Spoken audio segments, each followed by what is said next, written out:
Hello, and welcome to Thedifference. This is a radio and podcast created for realtors, entrepreneurs, small business owners, and business professionals who are looking for a way to make the difference in their careers, their business-to-business relationships, their industries, and in their communities. And each week we bring in professionals just like you guys watching to talk a little bit about the things that they have done to make the difference in their careers and their businesses. And today, we have a special guest. His name is Jeron Liverman. He is running for U.S. Congress in the 24th District, correct? Yes, sir. And we're going to talk a little bit about minding your business and the impact that politics has on us small business people. Before we get to Jeron, I'm going to introduce our co-host here. To my left, I've got James Kern with Delicate Moving, and across from him, I have Brian Dobbs. Brian is a published author. Got it right again. Yes, you did. I am 2 for 3 right now. You are awesome. That's not bad. And we'll start with Brian. Brian wrote a book, got it published, really good. It's called Uniquely Called, and I'm going to let him talk about that. But this book, Jeron, is for you.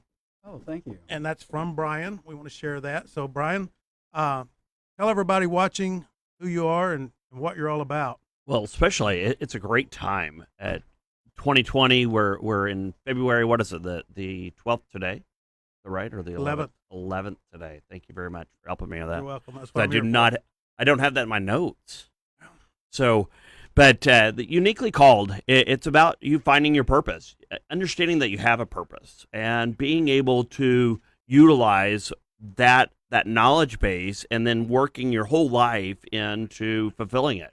From relationships to business to hobbies, activities, even health. So, or being a congressman, right? Or being a congressman. Right. If that's your gift and you want to go into politics, then Right. that book will help you. Yes. I'm going to read it before tomorrow. Nice form then. And so, Uniquely Called, understanding your calling will actually help you find your passion, would it not? Yes, it Because if will. you don't know what you're called to do, how can you be passionate about it? Correct. All right. So, all right. Well, great job on the book. Thanks for bringing another one. Thank you. And next to me, James Kern with Delicate Moving. James has been a regular co-host helping us out here. We appreciate Yes. that. And also a sponsor of the show. Couldn't do it without him and all the others. We'll talk about those soon. But James, tell everybody about you and Delicate Moving. Well, we are in the moving and storage business. I've been in this business nearly 20 years now. We've been in business about 30 prior to my ownership. And we full-service moving company, provide storage, packing, help with staging, whether it's a small move or a large move. We're here for you. Use full-time movers, no day labor, no temporary help, and small business that can do big moves, small moves, do it all. All right. Across from me, our special guest of the hour, Jeron Liverman. You and I met by phone, I guess, a month ago? Maybe a month? Correct. Looking at your website, I just want to tell everybody a little bit. Running for office in the 24th District, pro-life, pro-states' rights, pro-border control, pro-Second Amendment, pro-First Amendment. Can't have the first without the second. Pro-term limits, reducing federal taxes, reducing federal spending, and reducing federal regulation. I like all of those. I do too. So tell us, and everybody watching, who you are and how this journey began. I guess the best way to explain to everybody who I am is to just let's just back up and give you a little history of who Jeron Liverman is. That's me. So my mother and father, they have 4 sons, and my father had 2 sons from a prior wife. So I'm the youngest of 6 boys, and I'm also an identical twin. So unfortunately, 2 of my brothers have passed away. One half brother, and then my identical twin brother. My half brother passed away from a wound that he took on from a gunshot. He was shot and killed with a shotgun. And then my identical twin brother passed away in a car accident. A drunk driver crossed the middle of a highway one afternoon many years ago and took his life. So that gives you a little bit of backdrop as to just kind of a little bit of insight. But we'll fast forward. I graduated Texas Christian University in 1992 with a Bachelor of Science in Political Science. So from that perspective, I have the bug of political nature in me, and I've always been aware and kept up with it over the years. Since graduating Texas Christian University, I have been a entrepreneur or solopreneur. I have been a real estate agent and an associated broker. I have been a real estate investor. I've done all aspects of real estate. For 28 plus years, I have listened to individuals and families through the years. And when you're a real estate agent and you've been in it as long as I have, you get to sit down across the table much like this from families, and you get to share with the triumphs of families who are on the way up the ladder of success, and you get to share with families who unfortunately are on the way down the ladders of failure. So you get to see both sides, and you get to learn a few things about people and families over the years, and to the extent that you can be their fiduciary and represent their best foot forward in both of those directions, that's part of who I have been real estate-wise in terms of a salesperson. I've also been a real estate investor. I have bought about anywhere from 14 to 15 homes on my own and another 35 with a partner. And over the years, I've also been a property manager. I've had 10 to 14 rentals, and at some point in the game, I got tired of what I'm going to metaphorically, but I'm being positive here, is say I got out of the rental business or the adult daycare. And I'm not being negative toward people who are rental properties, but that's just how I felt as a landlord. I didn't need any more of those stresses in my life. So I sold my stresses, and I have a family. I have a 12-year-old daughter. She's the pride and joy of my life. In fact, when I lost my twin brother, I was in a deep spot for about 20 years, a very difficult spot to pick myself up from. But it was in that delivery room at the moment that when my beautiful daughter was born, that the brick, all the weight of life and losing a twin brother was lifted from me. And so I attribute my life being saved to some extent to my daughter's birth. Awesome. Her mother and I have been together for 20 plus years, and she's a wonderful lady. And in fact, her mother lives with us too. Her father lived with us. My parents are both deceased. I took care of my father had a cerebral stroke in 2016, a massive stroke, and then I would go over to his house every day the last 45, 50 days of his life, and I would walk him in the wheelchair, whether it was raining or sunshine or not. I would bathe him and clean him up and do all the things that people who are who have a lack of dignity point of their life due to illness or whatnot. And before he died in my arms, my mother, she was already ill. So fast forward, she passed away in July of this last year, and we did the best for her as well. My father-in-law, he had advanced Parkinson's, so we took care of him at our house, and I experienced more lack of dignity, end of life things that occurred, and so God bless his soul. He passed away, and then Kathy's mother also lives with us. But I'm going to keep any of that lack of dignity stuff to myself at the moment because Sure. she's still alive. Sure. Jeron, we want to go to a commercial break real quick, so hold that thought. We'll come right back. Thank you guys for tuning in. We've got a pretty good audience so far. Wanted to say before we break here, last week's show, we had about 3,500 viewers. We're really excited about that. And thank you all for tuning in and watching. And hang with us. We'll be right back. 3, 2, 1. KVGIRadio.com. Y'all have really just opened my bubble and just... KVGI Radio brings you conversation and entertainment. Be sure to follow us on social media.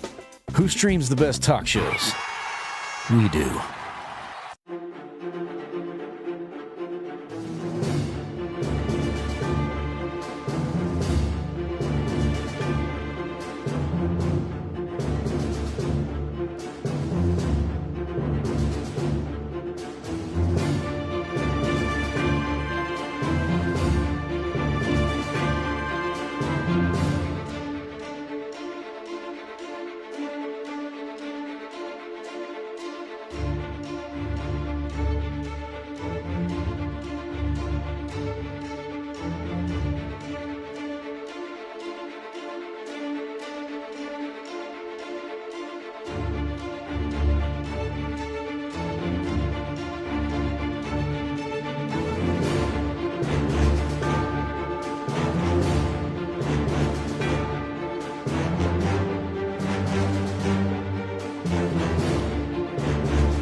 listening to KVGIRadio.com. Streaming live from the KVGI studios in Frisco, Texas. Live without limits.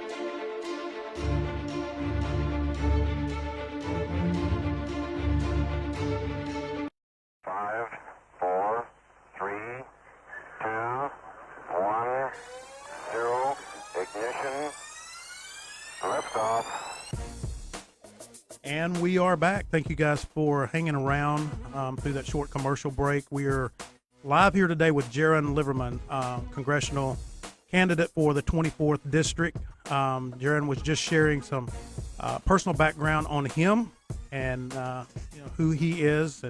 And so, Jeron, we want to pick up there. If you've got anything else left, and I know Brian has some really good questions for you. I'm going to put you on the spot today. That's okay. That's what I'm here for. Part of the reason I was telling you about death and tragedy and where my background is because I firmly believe that part of our problem of not knowing who the elected officials are is you don't know anything about them.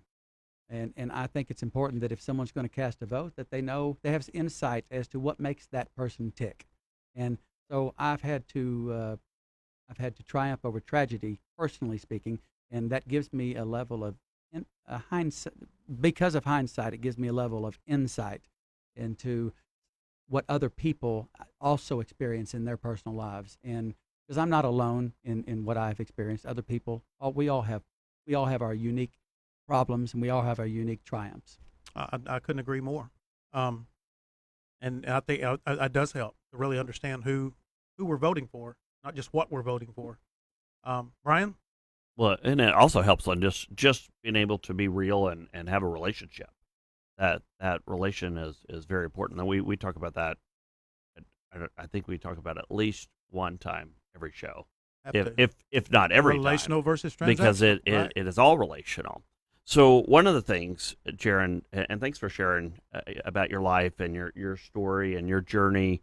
I love learning, and I love learning about people and hearing.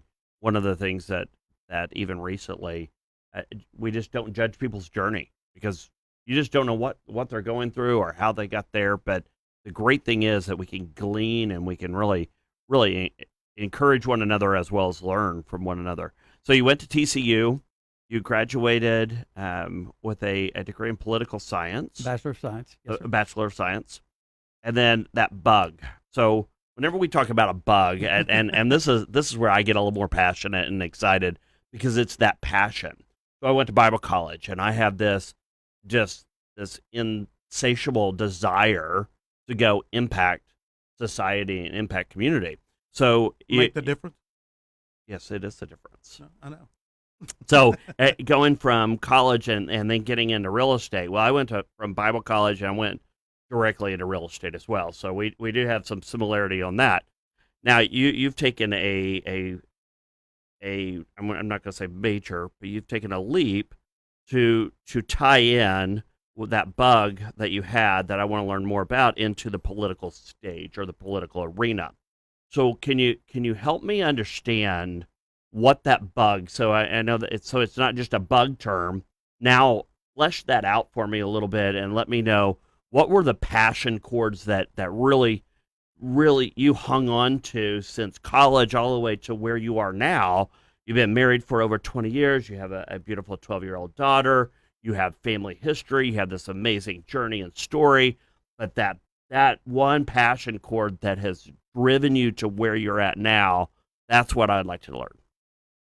I guess the long story short, when the greatest of all political outsiders took the presidency, Donald Trump, that sparked my interest. If the greatest of all political outsiders can do it, albeit he has, money, It helps. A little bit. But if he can conquer the insiders, if he can conquer the all the structure that prevents people from getting into politics, well, that doorway has been opened, and so that doorway being opened, it sparked it re-sparked the curiosities and interests that I had over the prior 2 decades.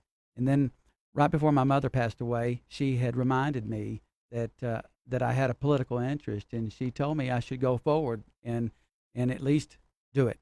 So she passed away in July, and then I had remembered what she said, and I said, you know what, if I'm going to do this, let's do this. And so I reached out to various political insiders and other people who are not from the inside, who have also reached out to insiders, probably came across the same answers in some manner of speaking as I have, and that is that the insiders have already chosen their appointed, anointed person, and I was not that person.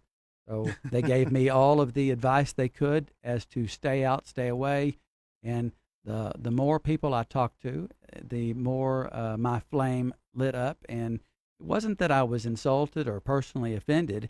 It was, this is not right. This is not what we would consider a democracy. A democracy is open to everybody. And I want to give people, not just myself, but I want to give other people a choice, a true choice that is not the choice of the political elite. And that is the reason why I declared my candidacy, is for people to have a compassionate choice that is not inside the system, but is from outside the system. Having heard that and getting that advice from other people, were there some aspects or some times that you were still surprised at how ingrained the system is and the people within the system are? Hearing the conversations, it was just the words of a few individuals who I respected, but since I have opened the door, so to speak, and declared my candidacy since September 5 onward, I have been exposed. I have lifted up the covers and got to look under them, metaphorically speaking, and the claws of the insiders are everywhere, and it is difficult to overcome. But I'm peeling each layer back one at a time, and to the extent that I succeed, I guess we will find out on March the 3rd. All right. So how's the campaign going? Other than those challenges, I mean, that's a good question, and I'll tell you this: I did not know this when I declared, but the one surprise that I have discovered since I have jumped into the race is I have discovered who I am. I thought I knew who I was, but there is nothing like putting yourself out to the public and having the public grind you and grill you and question you every day for 4 or 5 months while you put everything on hold in your life, including your work. I'm doing this 100%. I suspended all of my business activities because you can't serve 2 masters. And I am the only candidate in District 24 who went out and was petitioned onto the ballot by the voters. I walked to over 2,000 homes and venues, and I spoke to more than 1,000 people. And yes, I put myself out there, and yes, I got the strangest questions, and I got the funniest questions, and I got people who slammed their doors in my face. I got people who welcomed me in. We even had one elderly gentleman in Carrollton. He came to the door wearing nothing but his underwear, and he invited myself and my volunteer in. And I was like, no, I don't think I got a busy day today. I'll let my volunteer handle this signature. And he's like, no, I don't think so either. But that was funny. We've had several funny events that have occurred. So, but in the process, I have discovered who I am, and I'll get more on that as the show goes on. All right, Brian, you got more? Yeah, and I don't want to take away from you, James. Do you have any? I'm just listening, enjoying. I'm not scared to interrupt. I can see it over here. I'm not scared to interrupt. He's ready. So you keep going. He's getting ready. He's just loaded with questions. So Jeron, what I'm hearing is, one, that the barrier was basically broken, that we can go outside the box into an arena that wasn't quite. It was more exclusive versus inclusive, is what I'm understanding. Is that correct? Well, there is a barrier. Have I broken it? I don't know. Time will tell. The verdict is out on that. But did Donald Trump break it? In my opinion, yes. Well, right. I think it's important to add the word hope here.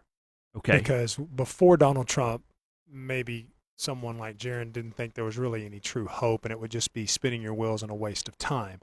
But because Trump did what he did at the level he did it, that provided Against people on all both odds. sides of the political aisle Right. hope that they could come in and have success and make a difference. No pun intended, right? Right. But that's the case. So Trump gave people that had a political calling, maybe so to speak, or this bug. He gave them hope that they could, realize their dream of impacting our country through serving in political office. Absolutely. Love that. So we go from getting the hope, breaking the barrier through our president to mom's influence. And I've got to emphasize this. This is really important because when you have the people, either your mother or your dad or somebody, a significant other close to you, and they encourage you because they have eyes to see that we can't see because we get fog and we get clouded in a lot of things that we're doing, and they're like, "Hey, listen, you really were passionate about that. You were really hopeful about that arena. You could talk all day in that one avenue or that one venue. You need to go do that." And I love that statement that you made because guess what?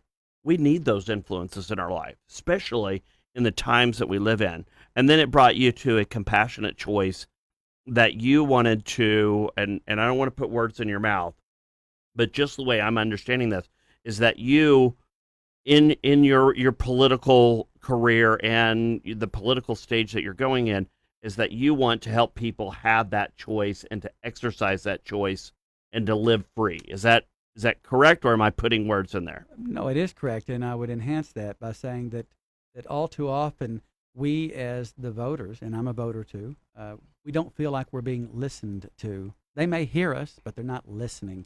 And to the extent that if I am elected, I want people to know that they actually have a set of ears that will actually listen to what their concerns are and do the best to implement what the best pathway possible is.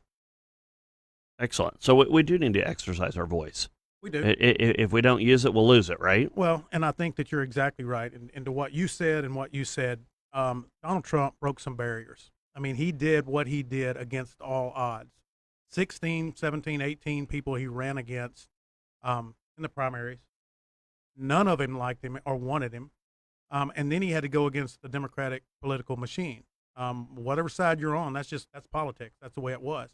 And he was able to do that when people told him he couldn't and didn't want him to. I mean, that's obviously enough people wanted him to. He got elected. Thank God for the Electoral College, I guess. But that does give power back to the people. I think that, I know I did when I saw it. I'm like, there's still hope. Votes do count.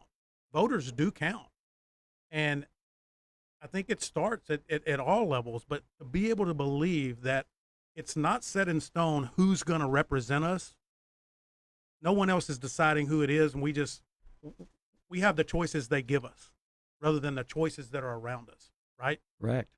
And I really applaud you for that. I think that that's awesome. I mean, I told you before, my father ran for political office when I was in the 6th grade, county judge, small county in Arkansas. But I've had the political bug ever since then. I would never run for office. I got a lot to say, but nobody wants to hear it. Anyway, it amazes me at the effect that the elected officials have on our lives, and we're not paying attention. And that's why I wanted to have you on the show. And we want to talk about your pro-business agenda and being a businessman, how that's given you some unique insight. There's a lot of politicians that are running our country that's never owned anything. That's too bad because in owning things, you bring a different level of insight. You bring a different perspective, if you would, versus if you've never done anything. Well, let me interrupt you right there because I think that's important. If you have never put yourself and your family and your finances at risk, you don't know what loss feels like, especially when you have an unending bank account, thanks to the taxpayers, and you can keep putting out agendas that whether they succeed or fail, it doesn't cost you personally. And so when you put someone into office that has lost, that has experienced failure on a personal and professional level, I think that they do think they have a mindset much more like the people that voted for them. Would you agree? I would. I have never, personally, I've never worked for a corporation. I've never worked for the government. Every penny that I have made has been a penny earned by Jeron Liverman. And so when I spend the pennies that I earn, I know where they came from, and I know the value that those pennies represent because it was my effort and my time and my energy that managed to, attract them and put them in my coffers, so to speak. So then I could go out and put them in other people's coffers when I do my spending. Right. And as a business owner that is responsible not only for your family's financial well-being, a lot of times there are people that work for you, and you're responsible for theirs as well. I think that some of these politicians that have gotten into office that have never had that responsibility, you don't understand the fear that comes along with your performance, that you've got to get it right. It's almost like in Washington, it doesn't matter if they get it wrong. They don't suffer. We suffer. They don't suffer. That would be the appearance. I obviously I don't speak from their perspective, but that would certainly be the appearance that I share with you on that. Okay. So, Excuse me. so to me, I look at the biggest difference between the Democrat Party and the Republican Party from a position on the issues is really the thing that separates is really the role of the government, the purpose of government. And so not to get into other issues because we're focusing on business today. How does your, because I'm looking down your list of things that you're in favor of or against here. How does your role of the government influence your pro-business positions, or how does that influence what you want to do to help businesses? Because without businesses, there are no jobs, and with no jobs, there's no economy. And so I think there are some businesses and some big corporations that are giving people, a bad taste in their mouth, so to speak. They don't feel like these big companies are paying taxes and things like that. But with our small businesses, how do you want to influence small businesses to help us? Well, let's look at it. Let's look at that from a triangular perspective, and I'll bring in the political parties because that was part of your question. From my perspective, you could say, and this would be my point of view, I am a Republican.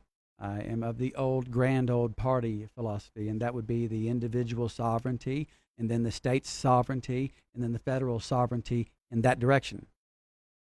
But at least from my opinion, the Democratic view from the other side is federal sovereignty, then state sovereignty, then individual sovereignty in that direction. So in other words, you could say that Jeron Liverman, myself, I believe that you should be empowered to make the best decisions for you and your family first and foremost, and then to the extent that you have to obey the rules that exist by way of regulations and whatnot, and that's how you proceed. But from the Democratic perspective, the government knows best. They know more about you and your life and how and where you should take you and your family than what you do. So from a political perspective, that would be the two paradigm shifts, and I am of the Republican shift. Mm-hmm. I happen to agree with that. Me too. Seems to work well. Brian, more questions? More questions. I won't Okay. put you on the spot. No, I you're see fine. you over there just writing. You're ready. Well, I have a lot to say over here. All right. Do I ever not have a lot to say? Go ahead. But if it's Typically not on not. his notes, he won't remember it. So go ahead, Brian. Yeah. Thank you, James. Okay, so I teach business and I enjoy it. I have an affinity for the marketplace and passion for impacting people. So when I look at business, it's goods/services exchanged from one party to another party, which actually creates a point of impact. So where I'm going to dovetail into James' comment, what is your role in supporting, or what bullet points can you give us, whether it's 1, 3, or 5, that you would support small businesses that we can do a better job at goods and services exchanged in order to have a point of impact, meaning that we want to have a better families or better communities or better neighborhoods or better access to to other venues or experiences for our city, our region, our state, our nation, etc. Not I'm not sure exactly what your question is, but let me say this, for example. This might help answer. Let's take small businesses. What's important to small businesses? A stable workforce. Okay, we can agree on a stable workforce. How do you keep a stable workforce? Well, you keep them healthy. So from that perspective, you have health insurance. Health insurance is extremely important. Affordable health insurance is even more important. The Department of Labor redefined last year in August of 2019 what the definition of a working owner is, and what the working owner is now, or at least what it was before a lawsuit changed it again, was that an employer can also be an employee. And the reason why that was so very important was because before the district court, a federal court in the District of Columbia had a lawsuit filed by 12 liberal states and their attorneys generals to change the definition back to the way it was, is because that would have made insurance more affordable by allowing working owners to be able to collectively bargain as larger groups with insurance companies, thereby in theory reducing the insurance premiums, which would put more money into the working owners' hands and their employees' hands, and then they could spend that money on their families. The reason why we have working owners who struggle is because regulations and special interests do not allow, more options to come to the table, like what I just said. As a candidate, and if I'm elected, I will go forward with legislation that will support and codify, if you would, legislation that would make a working owner be defined as an employer and an employee, and that way you can collectively jump into association health plans, for example, which those groups can then bargain on your behalf because you're larger than yourself when you're part of a group. And from that perspective, you're able to negotiate with insurance companies, which will lower your premiums. I know it's not the answer to your question, but I didn't quite understand where you're going. Well, you're going through the bullet points, Jeron. So my question might have been a little bit murky there.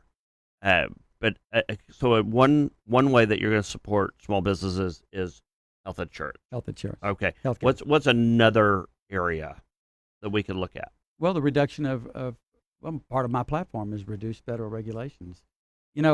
It's not enough to reduce regulations.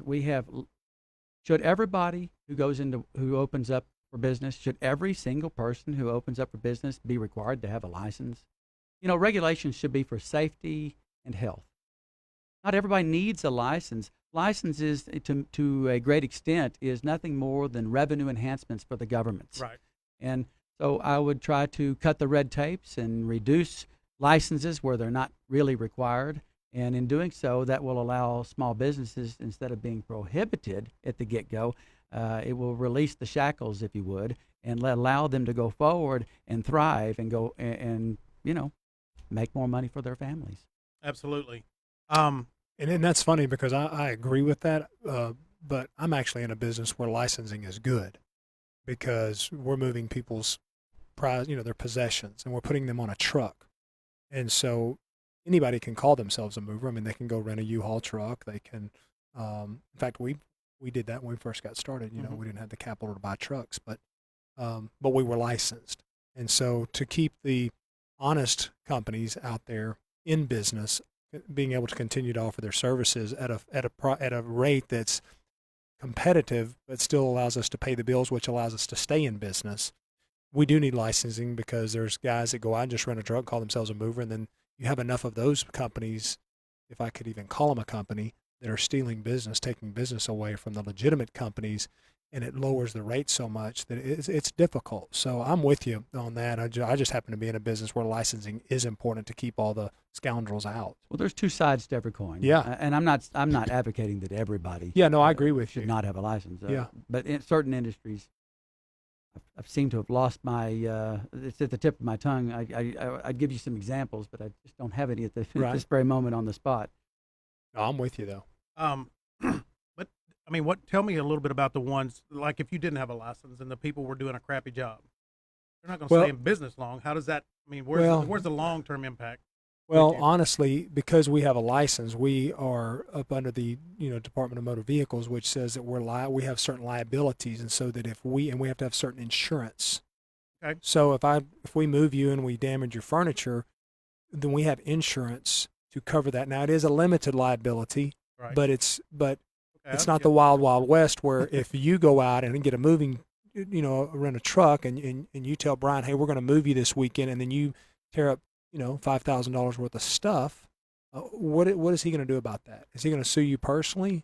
Is he going? No, but the state has ensured that because you're licensed or I'm licensed, that now there's repercussions for us. There's accountability, and we have insurance. Okay. So that's the big thing.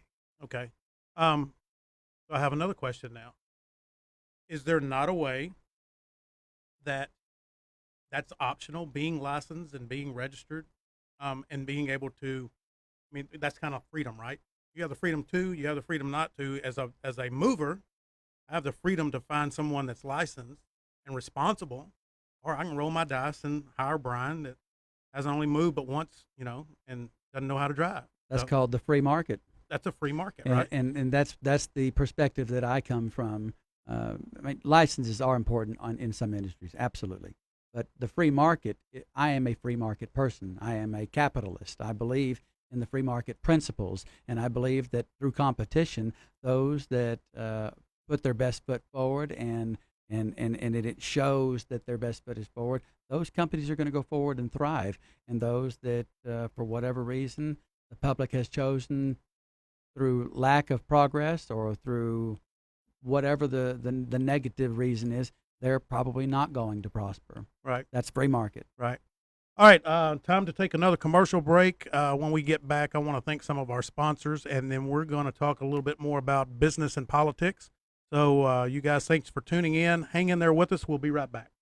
3, 2, 1. KVGIRadio.com. Y'all have really just opened my bubble and just. KVGI Radio brings you conversation and entertainment. Be sure to follow us on social media. Who streams the best talk shows? We do.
You're listening to KVGIRadio.com. Streaming live from the KVGI studios in Frisco, Texas. Live without limits.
Ignition.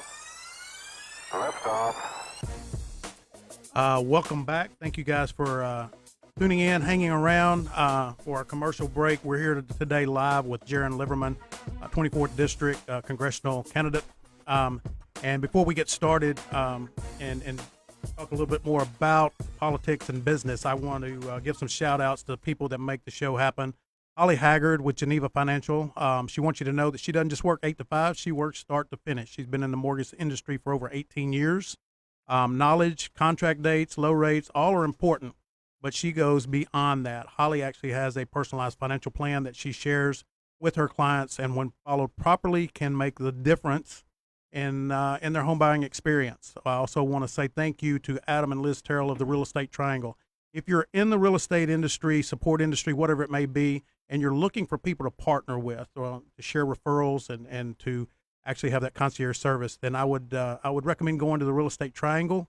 It's on Facebook. They're actually in about 9 or 7 cities: Dallas, Waco, Austin, Tulsa, Oklahoma City, Las Vegas, Little Rock, and Northwest Arkansas. I want to thank Adam and Liz for their strong support of our show. James Kern sitting beside me with Delicate Moving. He told you all about him. He's pretty good. If you're moving, don't hire a friend. It's not worth it's not worth the case of beer. I'm telling you right now. Andy has a license. He does have a license. Brian Poduska actually was with him this morning. Thank you, Brian, for inviting me to that event. Brian Poduska owns Real Property Management Focus. He's the owner and president of Real Property Management Focus office here in Frisco. And he believes communication, action, and integrity are the cornerstones of world-class service. So if you're looking for someone to help you with your property management, give Brian a call. Josh Small, WeatherTech General Contracting, remodeling, roofing, all construction and home building. WeatherTech, if you're a real estate agent and you're looking for someone to partner with as far as your roofing and remodeling, then give Josh a call at WeatherTech. All of these sponsors you can find on our website, and that website is www.hashtag.thedifference or -thedifference.com. We have all of them listed there and how to contact them. Honest and contractor are not two words that always go together, but they do with Josh. They do with Josh. I just want to put that in. They really love do. Josh and what they do. Josh is he's a stand-up guy. I've Yes. known him for a long time. So let's get back and talk a little bit more about business and politics. And Jeron, you and I had a good conversation yesterday, and we talked about term limit. Yes. We hear it often. I think a lot of people want it, except for maybe those people that have been up there 10, 20, 30 years. But give us your position on term limits, because I think that's important. I think that it helps you focus on serving the people rather than serving your career. Those are just my opinions. I have strong opinions. Don't say I'm right, but Well, I'm pro term limits. I am, let's just start from the beginning. George Washington did not know he was pro term limits, but he somehow dazzled the world with fame because he conquered the most powerful country at the time in the military. And then a few years later, he found himself president of the very country that he helped create. And then after 8 years, when he could have had whatever he wanted, he could have been a dictator, he could have been a monarch, he could have been many things, at least that's what I've read, who knows, he stepped down. And because of his small act, little moments have big consequences. Many years later, after one person was president longer than their fair share, we're talking about Roosevelt, we came up and we passed an amendment that said the president can only serve 2 terms plus 2 years of someone else's term. So term limits do work. They can work. They work at the presidential level. I believe they should work at the congressional level too. I think 12 years is long enough to do what you need to do, and if you can't solve it in 12 years, you need to get out of the way and let someone else do it. So I advocate 12 years. I'm pro term limits for 12 years at the federal level, at the state level also. But this is where I've evolved, and this is where the conversation that you and I had yesterday on the phone went. I believe you should do more than just term the politician. I think you should term the deep state or the bureaucracy behind them, because that is where the claws of change need to occur. It's not good enough just to throw the image, the person who's the politician out, and that may be the wrong phrase, so excuse my language, and I'm here in the moment. But you need to get rid of the bureaucracy that is behind that's the stone wall, if you would. If you really want change, you need to cycle everybody that is in our government and out, everybody. And to the extent that you can do that, people say, well, how do you do that? They're not going to vote for term limits on themselves. You're probably right. So we need to do an Article 5, constitutional Article 5 amendment, and let it go to the states. And let's let the states pass this legislation that would require people to cycle in and out of office at the federal, state, and bureaucracy. Awesome. So I'm in favor of term limits, but I had this question in the break. Yeah. So what do we do about the congressman who's on his way out in his last term? Let's say he's in the last term by law. So what would that be if you serve a 2 term? So his 6th term, right? What do we do about him passing out favors because there's no accountability now? Just like a president may do pardons and certain things in their last term because they know there's no accountability. What do we do to stop that? Well, I was asked at the Grapevine debate on a not the same topic, but the same answer applies. You cannot legislate behavior. So how do you stop someone from handing out favors? Well, you elect people who are morally grounded to begin with, and to the extent that they stay morally grounded, they're probably not going to hand out favors. That would be my opinion. It's not really you just can't legislate behavior. Yeah. That's the one downside of term limits. And there's always going Because to be, through that time in D.C., you get corrupted and you get people who help you get another term and they need a favor. And so then when you have no more accountability, when you're not going to run anymore, you can, Right. do some things. So And anyway, that's the one negative. No, and I agree. I think that as we talked about yesterday, kind of with the income thing that I was talking to you about, there's always going to be some layers of that onion that when peeled back, you go, oh, we didn't think about that, or maybe we did think about that, but we couldn't implement anything. But term limits is where it starts. Mm-hmm. And then we work on those other problems as we move through it. I believe the Constitution is perfectible through time. Yeah. So if we were to install term limits, like Lyndon is stating, are we going to get everything right at the get-go? Probably not. But through time, things will present themselves in the positive and in the negative. And as those things present themselves, well, we present the counter to that, which would be the legislation at that time in the future. Yeah, I think term limits is better than what we have. I was going to say, that's the what would be worse, having career politicians doing what they're doing now, or having some that share some favors as they leave? I'd like to see this problem of a lifetime in politics and nothing accomplished eliminated. I mean, there's pros and cons to it, right? I mean, there are benefits to people understanding how to get legislation passed, which is important. We need legislation passed, right? So there is a value in that. But I think the downside of having these career politicians probably outweighs having experts in there that know how things work. But I mean, then you got to figure out, are we going to have enough people who want to subject themselves to the nonsense that comes along with serving in political office? I mean, to me, there's not enough good candidates as there is right now. There's not enough Jerons out there that are doing this for the right reasons. So how do we get more people to want to do that? Maybe clean up the swamp first? Absolutely. I mean, who would want to get in the middle of it and be, let's take Kavanaugh going through the Supreme Court. Who wants to go through that gauntlet of false accusations, which I think needs to be cleared up as well? I cannot stand the fact that politicians can say what they want to say without repercussion of it being untrue. And I don't want to get in too deep with, but Adam Schiff and what he has done over the past 3 years, and to be able to just say it, and some people believe him, some people don't.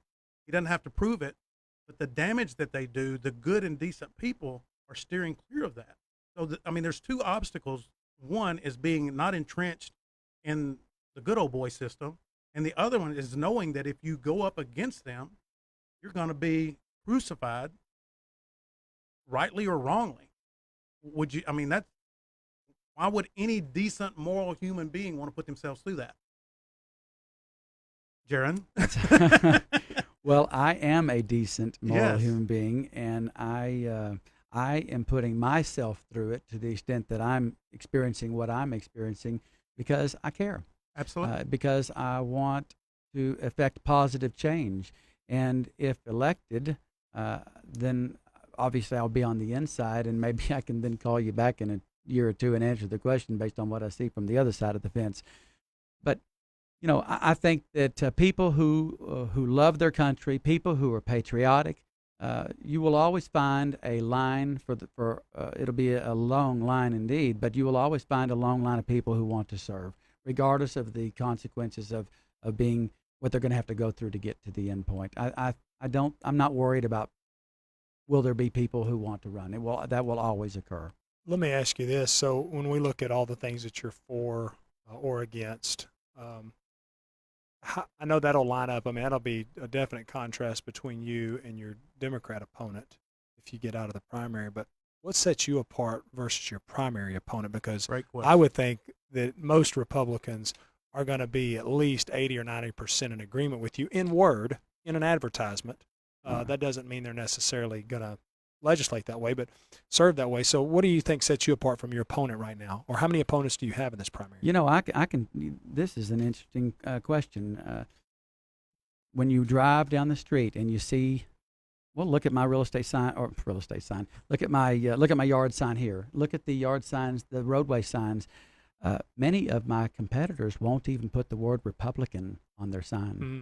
What sets me apart from my competitors in many ways is the fact that I'm proud to say I am a Republican. Mm-hmm. I'm running on the Republican ticket. I put it on my literature, and I put it on my roadway signs, and I put it on my yard signs. Go look at my competitors. Many of them do not have the word Republican written anywhere on their road sign. True story. Don't take my word for it. You can Google it right now if you don't believe me. And on my literature clearly says I'm running as a Republican. It has the elephant on there. I'll show the video. Where's the video? Over here? There's a little elephant right there, the Republican elephant, the word Republican. Go look and see if my competitors even put the word Republican on their literature. I'm not saying you can't find it if you don't dig deep enough, but that does set me apart. Other things that set me apart from my competitors are the fact that I'm willing to tell you where I stand on all of the positions. If you look at their literature, you're not going to find it. If you look at their whatever it is that they're talking about, unless you specifically ask them for a particular subject, you may or may not be presented with what you believe they already are. Good. It is. So it means you have convictions. I have convictions, and I'm committed to those convictions. And if elected, I will go forward and do my best to implement, not just talk about. Mm-hmm. So I believe in actions. I've got one question. Back to term limit. We have 3 co-equal branches of government, correct? Absolutely correct. That's not true. Absolutely incorrect then. The Constitution, there are 3 branches. So we have the legislative branch, we have the judicial branch, and then we have the executive branch.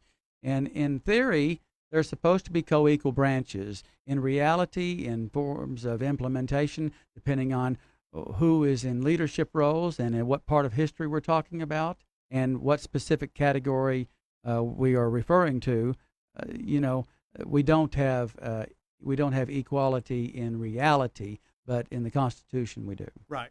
And I was just just trying to bring some more attention to the fact that congressmen and senators, House representatives are allowed to serve forever as long as they can get reelected. They're also in charge of creating their district. Well, not senators, but representatives are. Well, the state houses actually do that through the redistricting process. So that would not be a congressman or a senator at the federal level per se, but at the state houses, that is correct. Every 10 years. In fact, we have a redistricting coming up here pretty soon based on the new census that will be out pretty soon.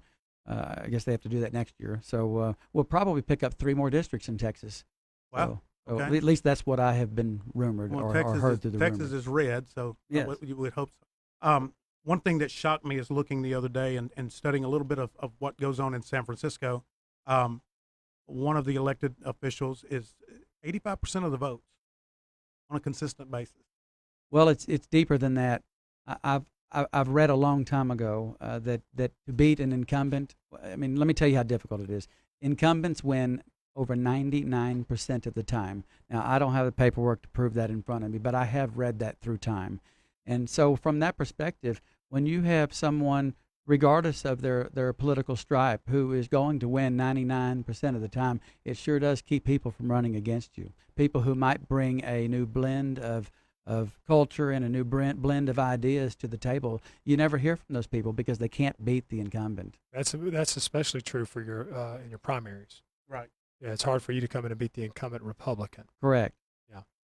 Now, is this seat open or Kenny Marchant is the current Okay. occupant, and he announced on August 8th of last year that he would not be running for re-election. So Yeah. it is an open seat from that perspective. And how many are running? Originally, there were 7 Republicans, I think 2 independents, and then 7 Democrats. But ballot access filtered 2 of the people who were running for on the Republican side out. So 5 Republicans will be on the ballot, and 7 Democrats will be on their ballot. And I think there's only 1 independent now. I We think got about Marshawn was a. Oh, sorry. Now go ahead. I was saying I think Marshawn was a Prestonwood guy, wasn't I don't know. I don't know. he? Lived We in got Carrollton. about a minute and a half left.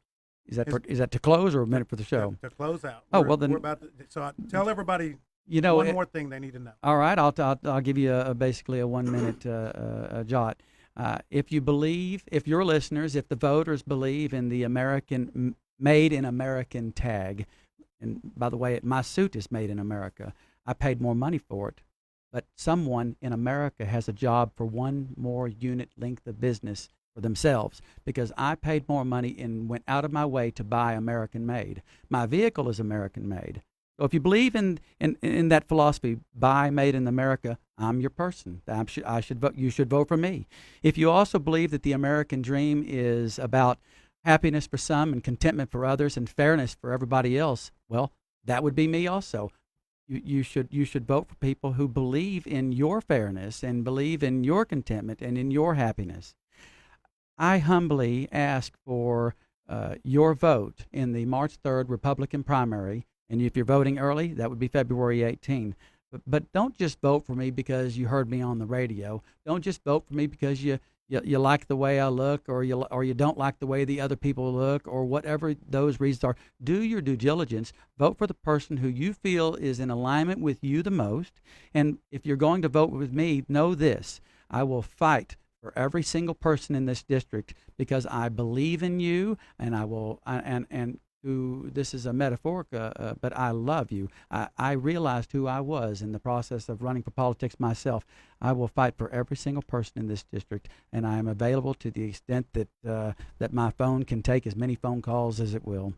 And from the bottom of my heart and to your ears, trust me when I say this, you cannot go wrong if you vote for Jeron Liverman.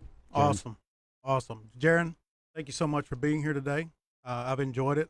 Love talking Absolutely. politics. Likewise. Thank you. Brian, James, thank you guys for being here with you. us. Thank you all for tuning in and watching. We want to thank you all, and we'll be back next week with another group of co-hosts talking about business and how to go from acceptable to exceptional. So don't forget to follow us on Instagram, follow us on Facebook. Our YouTube channel is up and running now, and you can find all of our sponsors at #thedifference.com. So don't forget, it's hard to make a difference until you're consistent in doing the things that make the difference. We'll see you guys next week.